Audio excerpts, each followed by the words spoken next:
రాయలసీమ ప్రాంతంలో ఎంతో ప్రతిష్టాత్మకంగా నిర్మిస్తున్న రాయలసీమ ఎత్తిపోతల ప్రాజెక్టు పూర్తి చేయకుండా ముఖ్యమంత్రి నారా చంద్రబాబు నాయుడు రాయలసీమ ద్రోహిగా మిగిలిపోయారని వైఎస్ఆర్సీపీ నేతలు తీవ్ర స్థాయిలో ధ్వజమెత్తారు.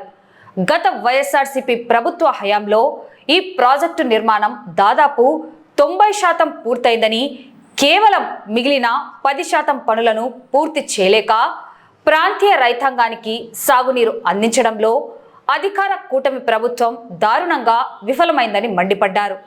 రాయలసీమ ప్రాంతంలోని సాగునీటి ప్రాజెక్టుల పరిస్థితిని పరిశీలించి ప్రజలకు అవగాహన కల్పించే కార్యక్రమంలో భాగంగా వైఎస్ఆర్సీపీ నేతలు నంద్యాల జిల్లా అధ్యక్షుడు మాజీ ఎమ్మెల్యే కాటసాని రాంభూపాల్ రెడ్డి, మాజీ ఎమ్మెల్యేలు శిల్పా చక్రపాణి రెడ్డి, శిల్పా రవిచంద్ర కిషోర్ రెడ్డి, గంగుల విజేంద్రారెడ్డి, కాటసాని రామిరెడ్డి, డాక్టర్ ధారా సుధీర్, ఎమ్మెల్సీ ఇసాక్ బాషా, మాజీ ఎంపీ పోచా బ్రహ్మానందరెడ్డి, మాజీ మంత్రి శైలజానాథ్ రెడ్డి, మాజీ ఎంపీ అనంత వెంకటరామిరెడ్డి, జెడ్పీ చైర్మన్ ఎర్రబోతుల పాపిరెడ్డి, మాజీ మార్క్ఫెడ్ చైర్మన్ పిపి నాగిరెడ్డి, చెల్లా విఘ్నేశ్వరారెడ్డి, శిల్పా భువనేశ్వర్ రెడ్డి, సూర్యనారాయణ రెడ్డి, రాష్ట్ర వైసీపీ కౌన్సిల్ మెంబర్స్ రామలింగారెడ్డి, దేశం సుధాకర్ రెడ్డి, మాజీ మున్సిపల్ చైర్పర్సన్ మాబునిసా, మాజీ మార్కెటెడ్ చైర్మన్ విజయ్ శేఖర్ రెడ్డి, వంగాల భరత్ కుమార్ రెడ్డి, ముఖ్య నేతలు, రైతు సంఘాల నాయకులు, రైతులు, వైసీపీ నాయకులు నంద్యాల జిల్లా పరిధిలోని గోరుకల్లు రిజర్వాయర్ను సందర్శించారు. ఈ సందర్భంగా వారు మాట్లాడుతూ గోరుకల్లు రిజర్వాయర్ కట్ట ప్రస్తుతం కుంగిపోయిందని, వర్షాభావ పరిస్థితుల్లో దానిని బాగు చేసి రైతులకు నీరందించే చర్యలు చేపట్టకపోవడం శోచనీయమని నేతలు ఆవేదన వ్యక్తం చేశారు. ప్రస్తుతం శ్రీశైలం జలాశయానికి భారీగా వరద నీరు వచ్చి చేరుతోందని, అయితే గోరుకల్లు రిజర్వాయర్ కట్ట మరమ్మతులు పూర్తి కాకపోవడం వల్ల వచ్చిన నీటిని అధికారులు ఎలా నిల్వ చేస్తారో అర్థం కావడం లేదన్నారు. రాయలసీమ ఎత్తిపోతల పథకం వల్ల సీమ రైతులకు కలిగే ప్రయోజనాలపై ముఖ్యమంత్రి చంద్రబాబుకు కనీస అవగాహన లేకపోవడం దారుణమన్నారు. పొరుగు రాష్ట్రమైన తెలంగాణలో అక్రమంగా సాగునీటి ప్రాజెక్టులు నిర్మిస్తుంటే అడ్డుకోలేని అసమర్థ నాయకుడిగా చంద్రబాబు నిలిచారని విమర్శించారు. గతంలో ఓటుకు నోటు కేసులో దొరికిపోవడం వల్లే చంద్రబాబు ఈరోజు నోరు విప్పలేకపోతున్నారని ఆరోపించారు. మాజీ ముఖ్యమంత్రి వైఎస్ జగన్మోహన్ రెడ్డి రాయలసీమ ఎత్తిపోతల పథకం పనులు ప్రారంభిస్తే నేషనల్ గ్రీన్ ట్రిబ్యునల్కు వెళ్లి పనులను అడ్డుకోవడమే కాకుండా సీమ రైతులకు తీరని అన్యాయం చేసింది చంద్రబాబు కాదా అని ప్రశ్నించారు. సమస్యలను పక్కదారి పట్టించకుండా రాయలసీమ ఎత్తిపోతల పథకాన్ని తక్షణమే పూర్తి చేసి సీమ రైతాంగానికి న్యాయం చేయాలని వారు డిమాండ్ చేశారు. గోరుకల్లు రిజర్వాయర్ నుండి ఆవుకు రిజర్వాయర్ వరకు రైతులతో కలిసి క్షేత్రస్థాయి పరిశీలన కార్యక్రమాన్ని నిర్వహిస్తున్నట్లు వెల్లడించారు. రైతులకు సాగునీరు ఎలా అందిస్తారు, పంటలకు గిట్టుబాటు ధరలు ఎలా కల్పిస్తారో ప్రభుత్వం స్పష్టమైన సమాధానం చెప్పాలని నేతలు డిమాండ్ చేశారు.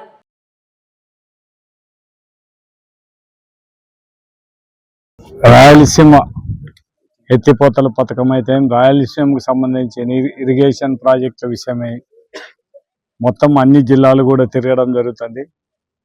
ఆ భాగంగానే ఈరోజు నంద్యాల జిల్లాకు సంబంధించిన ఈ గోరుకల్ రిజర్వాయర్ అయితేనే, మౌకు రిజర్వాయర్ అయితేనే కూడా తిరిగి ఇక్కడ రైతులకు ఏమి ఇబ్బంది జరుగుతుంది, గత కొన్ని సంవత్సరాల నుంచి కూడా ఈ కట్ట కుంగిపోవడం, నీళ్లు సరిగా రాకపోవడం, రైతులకు ఇబ్బంది ఉండే పరిస్థితి. ఇప్పుడు చూస్తే మనకు శ్రీశైలం రిజర్వాయర్లో నీళ్లు ఉండి కూడా ఈ కట్ట రిపేర్ కాకపోవడంతో నీళ్లు ఎంతవరకు నిలబెడతారనేది కూడా ఆలోచన చేయాల్సిన పరిస్థితి. పాపం అంటే వర్ష లేకపోవడంతోనే ఈ నీళ్ళన్నా ఉంటే ఈ చుట్టుపక్కల వాళ్ళ రైతులందరూ కూడా పండించుకోవడానికి అవకాశం ఉంటుంది. అటువంటిది కూడా అవకాశాన్ని లేకుండా చేసే పరిస్థితిలో మనం ఈ తెలుగుదేశం నాయకులను చూస్తున్నాం. అంతకుముందే ఈ రివిట్మెంట్ బాగలేదని తెలిసి కూడా ఏప్రిల్ నుంచే వర్క్ మొదలు పెట్టాల్సింది జూన్ నుంచి మొదలుపెట్టి లాస్ట్కు ఆగస్ట్ అయినా కూడా కంప్లీట్ చేయకపోవడం మాత్రం ఒక దురదృష్టకరం. ఇప్పుడు ఆల్రెడీ శ్రీశైలం రిజర్వాయర్లు వదిలిపెడితే వచ్చి గోరుకల్లో ఉంటే ఎంతవరకు ఏ కెపాసిటీ వరకు నిలబెడతారనేది కూడా అర్థం కాని పరిస్థితి. ఖచ్చితంగా మనకు ఇవన్నీ కూడా ఈ రాయలసీమ ప్రాజెక్టుల మీద మాత్రం రైతులకు అందరికి కూడా అవగాహన కల్పించాలి.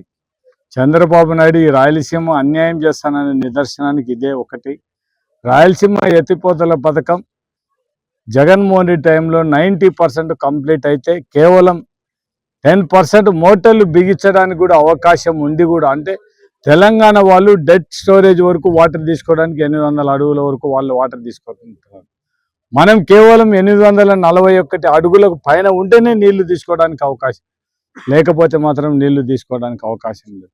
అటువంటి జగన్మోహన్ రెడ్డి గారు ఈ రాయలసీమ ప్రాంత రైతులు అన్యాయం జరగకూడదనే ఉద్దేశంతోనే రాయలసీమ లిఫ్ట్ తీసుకొచ్చి 800 అడుగుల లోపలనే కూడా నీళ్లు తీసుకోవడానికి రాయలసీమ ఎత్తిపోతల పథకం తీసుకొని వచ్చి డబ్బులు పెట్టి మొత్తం కెనాలని తీసి కేవలం మోటార్లు బిగిసి అయిపోయేదానికి మోటార్లు బిగియకుండా అంతకుముందు తెలుగుదేశం పార్టీ వాళ్ళు ట్రిబ్యునల్లో కేసు వేయడం, మళ్ళా తెలుగుదేశం అధికారం వచ్చిన తర్వాత రేవంత్ రెడ్డి చంద్రబాబు నాయుడు ఇద్దరు కుమ్మక్క, అంటే రేవంత్ రెడ్డి గారే చెప్పడం జరిగింది అసెంబ్లీలో, నా మాట విని చంద్రబాబు నాయుడు గారు ఆ వర్క్ను స్టాప్ చేసినాడు. అంటే రాయలసీమ ద్రోహిగా చంద్రబాబు నాయుడు ఒక్కసారి మనం అందరం కూడా ఆలోచించాల్సిన అవసరం ఉంది. ఈ ప్రాంతానికి అన్యాయం జరుగుతుంటే రోజు తెలంగాణ 8 టీఎంసీలు నీళ్లు తీసుకుంటుంటే మనం ఒక్క చుక్క కూడా తీసుకోవడానికి అవకాశం లేకపోతే ఎట్లా ఒక్కసారి ఆలోచించాలి. అది దృష్టి పెట్టుకునే మా నాయకుడు జగన్మోహన్ రెడ్డి గారు మొత్తం పోతే మనం రాయలసీమ ఎత్తిపోతల పథకం తీసుకురావడం జరిగింది. మా డిమాండ్ ఒకటే, తెలుగుదేశాన్ని ఎంత తొందరగా అయితే రాయలసీమ ఎత్తిపోత పూర్తి చేసి ఈ రాయలసీమకు సంబంధించిన అన్ని ప్రాజెక్టు బోర్కల్ కానీ, గండికోట కానీ, అవుకు రిజర్వాయర్ కానీ, మనం మైలవరం కానీ ఇవన్నీ కూడా నింపడానికి అవకాశం, దాంతోపాటు నెల్లూరు జిల్లాలకు దీనిలో కూడా నీళ్ళు ఇవ్వడానికి అవకాశం ఉంది. ఈ ప్రాజెక్టుని ఇమ్మీడియట్గా పూర్తి చేయాలి. రాయలసీమలో ఉన్నటువంటి ప్రాజెక్టులు నిర్లక్ష్యానికి గురి కావడం వల్ల ఈ ప్రభుత్వ హయాంలో ఈ ప్రాజెక్టులన్నీ నిర్లక్ష్యానికి గురైనాయి కాబట్టి ప్రజలకు తెలియజేయాలనే ఉద్దేశంలో దానిలో భాగంగా రాయలసీమ 4 జిల్లాలు, నెల్లూరు, ప్రకాశం జిల్లాలు కూడా అన్ని ప్రాంతాలను, అన్ని డ్యాములను పరిశీలిస్తూ ఆ ప్రాంత ఇబ్బందులను తెలుసుకుంటూ రైతాంగం కోసం పోరాటం చేయాలనే ఉద్దేశంతో ఒక ప్రణాళిక రూపొందించుకొని ఈరోజు ఈ జిల్లాలో, నంద్యాల జిల్లాలో ఈ యొక్క గోర్కల్ రిజర్వాయర్ సందర్శన అనే కార్యక్రమాన్ని చేపట్టడం, అదేవిధంగా అవుకు రిజర్వాయర్ను కూడా పరిశీలించడం జరుగుతుంది. ఈ ప్రభుత్వం వచ్చిన తర్వాత, కూటమి ప్రభుత్వం వచ్చిన తర్వాత ఎన్నో ప్రాజెక్టులు మన ప్రాంతంలో అన్నీ అల్లున్నోట్లో శని అన్నట్టుగా మనకు కావాల్సిన ప్రాజెక్టులన్నీ ఎన్ని ఉన్నా ఈ ప్రాంతంలో నీటి ఎద్దడి అనేది సమస్యగా మారింది. సాగునీరు కోసం కావచ్చు, తాగునీరు కోసం కావచ్చు, ప్రజలు ఎంతో ఇబ్బందులు పడుతూ ఉన్నారు. మనం చూస్తూ ఉన్నాం గోరుకల్ రిజర్వాయర్లో జలకళతో కలకలాడాల్సినటువంటి ఈ గోరుకల్ రిజర్వాయర్ ఈరోజు కేవలం 2 టీఎంసీల నీటితో విలవిలాడుతూ ఎన్నో రకాలుగా ప్రజలు, రైతాంగం అంతా ఇబ్బంది పడే పరిస్థితులు ఈ ప్రభుత్వంలో దాపురించినాయి. అదే కాకుండా ఒక అంచనా లేకుండా, ఒక పద్ధతి లేకుండా ఈరోజు నీళ్లు వదలడం వల్ల ఈరోజు ప్రాజెక్టులు అన్నీ కూడా ఖాళీ అయిపోయి ఎడారిగా మారే పరిస్థితులు కనపడతా ఉన్నాయి. రాయలసీమ ప్రాంతం అంతా కరువు రక్కసితో అల్లాడే పరిస్థితులు కనపడతా ఉన్నాయి. ఒక ముందు అంచనా లేకుండా, నీటిని నిలబెట్టుకోకుండా అడ్డగోలుగా కిందికి నీటిని వదలడం వల్ల ఈరోజు తాగునీటికి కూడా కటకట అనే పరిస్థితులు కనపడతా ఉన్నాయి. మనం చూస్తూ ఉన్నాం ఈరోజు మనం ఈ ప్రభుత్వం, కూటమి ప్రభుత్వం వచ్చిన తర్వాత మాటలు తప్ప చేతలు చేసిన పాపాన్ని ఎక్కడ పోలేదు. ఆ రోజు జగన్మోహన్ రెడ్డి గారి హయాంలో, ప్రభుత్వ హయాంలో ఎన్నో ప్రాజెక్టులు, ఈరోజు ఎస్ఆర్బిసి, గాలేరు నగరి ఈరోజు వేడల్పు కార్యక్రమం జరిగిందంటే ఆ రోజు జగన్మోహన్ రెడ్డి గారి హయాంలోనే జరిగింది. ఆ రోజు పనులు ఏమైనా జరిగాయంటే ఆయన ప్రభుత్వ హయాంలోనే జరగడం జరిగింది. అదేవిధంగా వెలుగోడు తెలుగు గంగ కూడా సామర్థ్యాన్ని పెంచడం, వెలుగోడు ప్రాజెక్టును కూడా అక్కడ కూడా పనులు జరిగాయంటే దాదాపు 450 కోట్ల పనులు కూడా అక్కడ జరగడం జరిగింది. ఈ ప్రభుత్వం వచ్చిన తర్వాత ₹1 ఖర్చు ప్రాజెక్టుల పైన పెట్టిన పాపం అనవలేదు. చంద్రబాబు నాయుడు గారు గతంలో అవుకు రిజర్వాయర్ మీద నిద్రపోయినంత మాత్రం ప్రాజెక్టులు వేసి కూర్చోవు, ప్రాజెక్టులు పూర్తి కావు. ఏమాత్రం ప్రజలపైన ప్రేమ అంటే ఈరోజు ఇరిగేషన్కి ఎంత కేటాయింపులు జరిపావో చెప్పాల్సిన అవసరం ఉంది. ఇరిగేషన్కి ఈరోజు ₹1 ఇవ్వకుండా కేటాయింపులు లేకుండా అడ్డగోలుగా నీ ఇష్టం వచ్చినట్టు ఈ యొక్క పాలన సాగిస్తూ ఈరోజు రైతాంగాన్ని ఇబ్బంది పడే పరిస్థితి తీసుకొస్తా ఉన్నారు. మేము ఈరోజు చూస్తూ ఉన్నాం బ్రహ్మాండంగా ఆ రోజు చేసినటువంటి చంద్రబాబు నాయుడు గారు చేసినటువంటి ఆనాడు మా 2014లో ప్రభుత్వం వచ్చిన తర్వాత మీరు ఆ రోజు ఓటుకు నోటు కేసులు భయపడిపోయి మీరు ఎక్కడో దాక్కోవడం వల్ల ఆ రోజు తెలంగాణ ప్రభుత్వం పూర్తిగా టీఆర్ఎస్ ప్రభుత్వం ఆ రోజుల్లో వాళ్ళ ప్రాజెక్టులను పూర్తి స్థాయిలో నిర్మించుకోవడం జరిగింది. ప్రాజెక్టుల సామర్థ్యాన్ని కూడా పెంచుకోవడం జరిగింది. ఆ రోజు ఏ దానిలో కూడా అనుమతులు లేవు. ఆ రోజు నెట్టెంపాడు కావచ్చు, కోయిల్ సాగర్ కావచ్చు, అదేవిధంగా భీమా కావచ్చు, అదేవిధంగా కల్వకుర్తి కావచ్చు, రంగారెడ్డి పాలమూరు కావచ్చు, దిండి కావచ్చు, అదేవిధంగా ఎస్ఎల్బిసి కావచ్చు. ఈ ప్రాంతాన్ని కూడా 800 లోపు ఎస్ఎల్బిసి తప్ప 800 అడుగుల లోపే నీటిని డ్రా చేస్తూ ఉన్నారు. ఈరోజు మనము నోరు తెరుచుకొని ఎదురు చూడాల్సిన పరిస్థితులు ఈరోజు దాపురించాయంటే ఆ రోజు చేసిన తప్పిదాల వల్లనే, ఆ రోజు చంద్రబాబు నాయుడు గారు చేసినటువంటి తప్పిదాల వల్లనే ఈరోజు మన రాయలసీమ రైతాంగంతా నష్టపోవాల్సిన పరిస్థితులు ఏర్పడతా ఉన్నాయి. ఈరోజు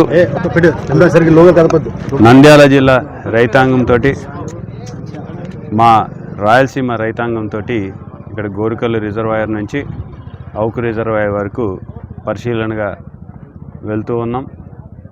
మరి రాయలసీమ ఎత్తిపోతల పథకం ఒక ఇంపార్టెన్స్, లేకపోతే దానివల్ల వచ్చే లబ్ధి మా రాయలసీమ ప్రాంత రైతులందరికీ తెలుసు. కానీ మా దురదృష్టకరం ఏంటంటే ఈ రాష్ట్ర ముఖ్యమంత్రికి అర్థం కాకపోవడం అనేది ఈ సందర్భంగా తెలియజేస్తాం.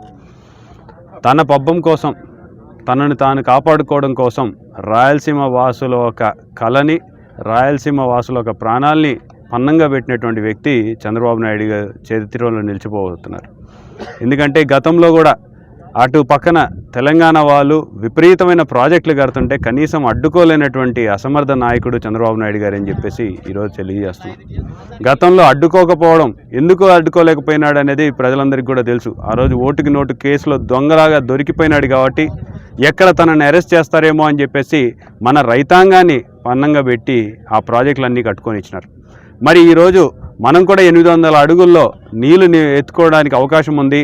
రాయలసీమ ఎత్తిపోతల పథకం తీసుకొస్తే ప్రజల భవిష్యత్తు మారుతుంది అని చెప్పేసి జగన్మోహన్ రెడ్డి గారు ప్రయత్నం చేస్తే గ్రీన్ ట్రిబ్యునల్కి వెళ్ళి దాని మీద కేసులు వేయించినారు. దాని తర్వాత ముఖ్యమంత్రి అయిన తర్వాత 90% పనులు పూర్తయిన దాన్ని కూడా ఈరోజు పక్కన పెట్టినాడు. మాకు కూడా గతంలో అర్థం కాలేదు ఎందుకు పక్కన పెట్టినాడని. సాక్షాత్తు తెలంగాణ ముఖ్యమంత్రి వర్యులు అసెంబ్లీ సాక్షిగా చెప్పడం జరిగింది. ఏ రకంగా రాయలసీమ వాసుల ప్రాణాల్ని, ఏ రకంగా వాళ్ళ చేసినటువంటి త్యాగాల్ని ఈరోజు తెలంగాణ వాసుల దగ్గర తాకట్టు పెట్టి మన వాళ్ళందరినీ ఎలా మోసం చేస్తున్నాడో సాక్షాత్తు ఆ ముఖ్యమంత్రి చెప్పేంత వరకు ఆంధ్ర ప్రజలకు తెలియకపోవడం అనేది నిజంగా దురదృష్టకరం. మరి చంద్రబాబు నాయుడు గారు ఈరోజు రైతన్నలందరికీ కూడా సమాధానం చెప్పాల్సిన అవసరం ఉంది. ఇక్కడ మాకు నీళ్ళు ఎలా తీసుకొస్తారని చెప్పేసి చెప్పాల్సినటువంటి అవసరం ఉంది. రైతన్నలకి గిట్టుబాటు ధర ఎలా కల్పిస్తారని చెప్పాల్సినటువంటి అవసరం ఉంది. ఎలా ప్రాజెక్టులని పూర్తి చేస్తారు, ప్రాజెక్టులకి ఎంత కేటాయించినారు, గోరుకల్లు రిజర్వాయర్ని ఈరోజు డెవలప్మెంట్ చేస్తా అన్నారు, ఎంత కేటాయించినారు, ఎప్పటికి పనులు పూర్తవుతాయని చెప్పేసి ఇవన్నీ కూడా చెప్పాల్సినటువంటి ఆవశ్యకత తెలుగుదేశం నాయకుల మీద, తెలుగుదేశం ఒక అధినాయకుడి మీద ఉందని చెప్పేసి మరొకసారి రాయలసీమ ప్రాంతవాసుల కళ రాయలసీమ ఎత్తిపోతల పథకాన్ని పూర్తి చేయాలని చెప్పేసి కూడా డిమాండ్ చేస్తూ సెలవు తీసుకుంటాను. నేను గీతావాణి, గోరుకల్లు డిఈ గారిని. ఇప్పుడే వైఎస్ఆర్సీపీ పార్టీ వాళ్ళంతా ఈ రిజర్వాయర్ సందర్శన చేసి వెళ్ళారు. ప్రస్తుతము ఒకటి ఓటీ రెగ్యులేటర్ దగ్గర వర్క్ బ్యాలెన్స్ ఉంది. అది ఒక వారం రోజుల్లో పూర్తవుతుంది. పూర్తయిన తర్వాత పై అధికారులతో మేమంతా మీటింగ్ చర్చలు జరుపుకొని నీటి నిల్వ గురించి మేము మళ్ళీ మీకు తెలుపుతాం.